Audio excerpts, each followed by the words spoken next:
Pues el día de hoy vamos a hablar de un tema muy importante, ya que hablaremos de una de las partículas más esenciales para la vida. Estas partículas son diminutas y se conocen con el nombre de átomos. Los átomos son los bloques de construcción básicos de toda la materia. Los átomos pueden combinarse con otros átomos para así formar moléculas, pero estos no pueden dividirse a partes más pequeñas por métodos ordinarios. ¿De dónde viene la palabra átomo? La palabra átomo proviene del griego átomos, que significa indivisible. Pero ¿alguna vez te has preguntado cómo empezó todo? Entonces, déjame decirte que alguna vez te has preguntado ¿de qué está hecho todo? Pues Demócrito se preguntaba lo mismo.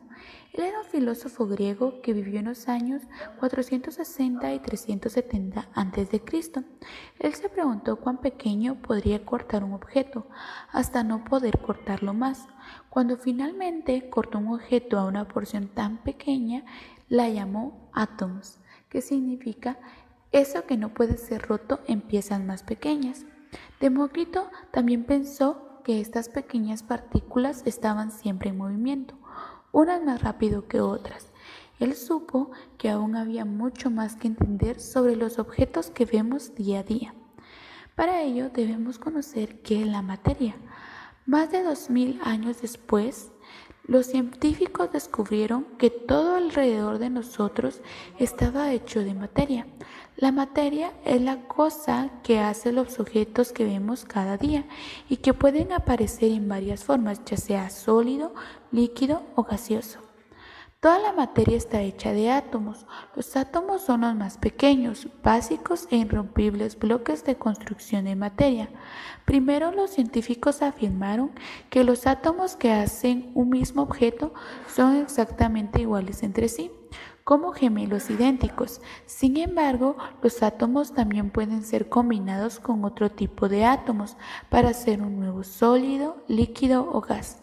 Por ejemplo, cuando ves burbujeos, algo quemándose, cambios de color, un nuevo olor, eso es simplemente átomos reacomodándose los unos a los otros para formar una nueva sustancia. Los átomos se encuentran alrededor de nosotros. Si quieres crear un lenguaje, vas a necesitar un alfabeto, y si quieres construir moléculas, necesitarás átomos de diferentes elementos. Los elementos son el alfabeto en el lenguaje de las moléculas. Cada elemento es un poco diferente al resto, porque estamos hablando de elementos cuando esta es la sección de átomos. Los átomos son el término general usado para describir pedazos de materia. Tienes billones de átomos en tu cuerpo. Sin embargo, puede que encuentres solo unos 40 elementos. Encontrarás billones de átomos de hidrógeno, billones de átomos de oxígeno y muchos otros. Todos los átomos están hechos de las mismas piezas básicas, pero están organizadas de maneras diferentes para ser elementos únicos. Ahora hablaremos un poco de los elementos comunes. Trabajemos con esa idea por un momento. Si lees un libro, encontrarás palabras en cada página. Letras forman esas palabras. En el español tenemos 27 letras, pero podemos hacer miles de palabras. En química estamos trabajando con casi 120 elementos y cuando los combinamos podemos crear millones de diferentes moléculas. Las moléculas son grupos de átomos enlazados de la misma manera en que las palabras son grupos de letras unidas, sin importar qué palabra esté.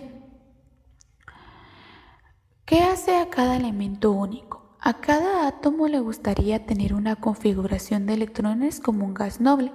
En los gases nobles, la capa exterior de los electrones es completa.